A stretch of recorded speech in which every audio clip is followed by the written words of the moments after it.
Y en otra información, el programa de retorno de capitales 2017, que concluyó el pasado 19 de octubre, fue considerado como el más exitoso de la historia de nuestro país por el presidente Enrique Peña Nieto y por el Servicio de Administración Tributaria. Para hablar del tema, saludo a José Antonio Esquerra, director de promoción de Finamex Casa de Bolsa. ¿Qué tal? Bienvenido. Muchas gracias, Susana. Gracias por acompañarnos. Pues cuéntanos de cuánto fue la repatriación este año y cuánto recaudó el SAT.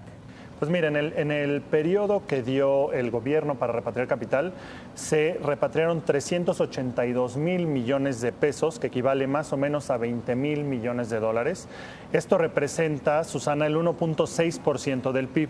Si consideramos que el crecimiento esperado para este año va a estar alrededor del 2%, pues trae el 1.6%, me parece que lo podríamos catalogar, como bien tú mencionabas, como un programa exitoso. También te puedo decir que a través de esto se lograron recolectar a través de impuestos prácticamente 20,000 millones de pesos, que es el monto recaudado, como lo vemos ahí en la gráfica, en la barra del lado derecho. ¿Y cómo es que nos encontramos en este tema con respecto a otros países en temas de recaudación, de repatriación de capitales?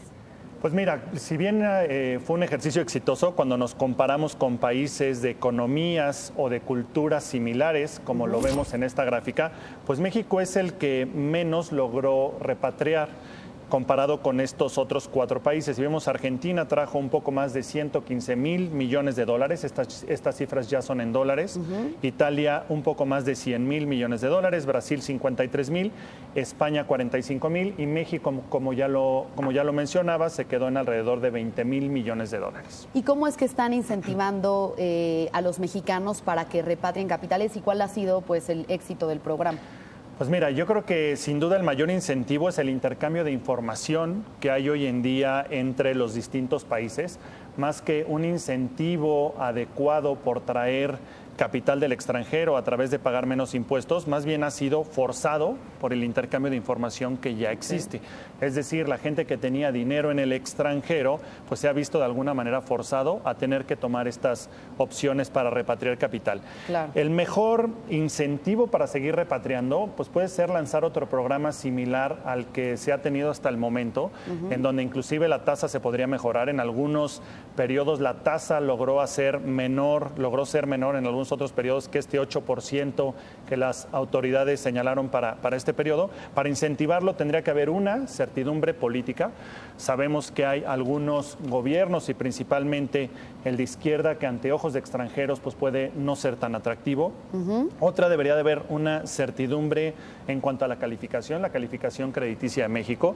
Mientras mejor sea la calificación, pues sin duda mucho más mexicanos en el extranjero o bien extranjeros que quieran traer capitales al país, pues pensarán en hacerlo con esta certidumbre de la calificación.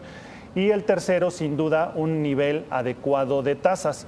Es decir, nuestra tasa de referencia en México pues tiene que ser lo suficientemente atractiva, principalmente en relación a la tasa en Estados Unidos, para que los inversionistas decidan tener capital en el país. Y bueno, sin duda esta repatriación está íntimamente ligada con el tipo de cambio, ¿no? El momento en que deciden repatriar, cuéntanos cómo está relacionado. Sí, preparamos una gráfica bien interesante en donde vemos precisamente, nosotros le llamamos a esta gráfica que ven ahorita en pantalla, la llamamos la montaña rusa del tipo de cambio. Ahí se ve como en distintos periodos, me parece que no se alcanza a ver el título, pero se los voy platicando. Ahí se ve cómo veníamos de niveles de 17,5, llegamos a 19,5, en donde Moody's daba una calificación o la ponía en revisión a negativa y eso empezó a depreciar nuestra moneda. Después, a mediados de agosto de 2016, el Standard & Poor's la empezó a ver también la revisó como negativa y eso hizo que nuestra moneda se depreciara. Pero el pico más fuerte que viene en septiembre de 2016, no se ve exactamente la etiqueta, pero en septiembre de 2016, que viene el pico más fuerte es cuando Trump empieza a avanzar en las encuestas. Ahí llegamos a tocar niveles casi de 20 pesos por dólar. Después de esto, recuerda, Susana, que la mayoría de las personas, de los analistas y de las encuestas, pronosticaban que Trump pues no iba a ganar, más bien daban a Hillary Clinton como la probable ganadora. Y entonces ahí se empezó a recuperar bastante el tipo de cambio a mediados de octubre de 2016. En noviembre de 2016 viene el momento crítico, sin duda, y ahí es cuando el tipo de cambio se regresa casi a niveles de 21. Después de eso, pues Trump toma posesión. La calificadora Fitch también nos pone en revisión negativa y es donde tocamos el clímax, que es la parte más alta de la gráfica, en donde rebasamos o tocamos prácticamente los 22 pesos por dólar. Okay. Digamos que esa es la parte más alta de la montaña rusa. Y a partir de ahí coincide con que viene el periodo o el plazo original, que era de enero a julio, para la repatriación de capitales, y es donde se empieza a recuperar un poco la moneda. Sí, mucho por el tema del programa, sin duda, pero también Banxico anunció algunas coberturas en ese periodo. Enrique Peña Nieto dice que no va a ir o está evaluando cancelar la visita a Estados Unidos, es decir, nos ponemos como un país que si bien va a negociar, no se va a dejar, entonces eso empieza a recuperar la moneda. Después vienen las elecciones del Estado de México, las elecciones del Estado de México, sin duda el hecho de que haya sido el PRI, pues favoreció un poco a la moneda, y después las tres calificadoras nos vuelven a poner como calificación estable, nos daban como negativa, nos ponen como calificación estable, y eso hizo que regresáramos a niveles del 17,5. Después viene, por último, en esta ronda o en este último periodo, que coincide con la prórroga del tema de repatriación, es cuando vienen las rondas del Tratado de Libre Comercio que hacen que haya cierta volatilidad, ¿no? Recordarle nada más al auditorio en general, hoy en día, por lo que está viendo principalmente una recuperación en la moneda en las últimas 2 semanas, se debe a 2 factores principales de corto plazo. Uno, el señalamiento de Janet Yellen, en donde dijo que probablemente no es momento de subir las tasas. ¿Por qué? Porque la inflación no está en los niveles en los que tenía pensado. Y el segundo, los incrementos de precios del petróleo. La presión que está haciendo Arabia Saudita ha hecho que el precio del petróleo suba y eso desde luego favorece a nuestra moneda, y a la que perjudica en general en todo el mundo es Estados Unidos. Por otro lado, José Antonio, ¿cuáles son los requisitos de inversión para asegurar que estos recursos se queden en México una vez que ya se llevó a cabo la repatriación? Pues una de las reglas que puso el gobierno para el dinero repatriado, el primero es que se tiene que quedar en instrumentos financieros emitidos por residentes en el país, ya sea deuda, renta variable o sociedades de inversión. Tiene que ser por instrumentos financieros que estén emitidos en el país.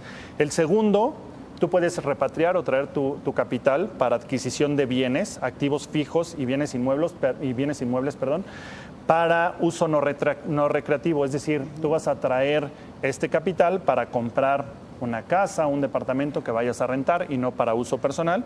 Y el tercero, para inversiones destinadas directa o exclusivamente al desarrollo de productos, materiales o procesos de producción para la investigación y desarrollo de tecnología. Otra de las condiciones es que ese dinero se tiene que quedar 2 años en México para poder tener acceso al 8% del impuesto preferencial, vamos a llamarlo, y así motivar la repatriación de capital. Bien, finalmente, ¿cómo podría afectar una reforma fiscal de Donald Trump en Estados Unidos a la repatriación de capitales a nuestro país? Pues en sí la reforma fiscal, más que a la repatriación de capital, seguramente lo que puede afectar es al flujo de extranjeros o de mexicanos hacia Estados Unidos. Porque cuando Donald Trump decide lanzar esta política fiscal en donde lo que promueve es una tasa impositiva mucho menor, gravar a una menor tasa, sin duda algunas empresas, inclusive algunos activos personales, van a buscar tomar ventaja de estos beneficios de tener una tasa preferencial en Estados Unidos, y más que el repatriar capital, sin duda nos puede afectar para que parte del dinero ya repatriado en 2 años o en su momento parte del dinero que ya estaba en México busquen irse al extranjero aprovechando el beneficio fiscal que está promoviendo Donald Trump. Claro. Pues muy atentos a lo que ocurre en el Congreso en Estados Unidos en torno a la reforma fiscal y por supuesto, como dices, para continuar con este programa de repatriación de capitales, continuar siendo exitoso, para que continúe siendo exitoso, pues es indispensable la certidumbre política, la calificación crediticia positiva y un nivel adecuado de tasas. Estaremos pendientes. Muy bien. Gracias, José Antonio Muchas gracias Ezquerra, a ti. director de promoción de Finamex. Buenas tardes. Muchas gracias a ti.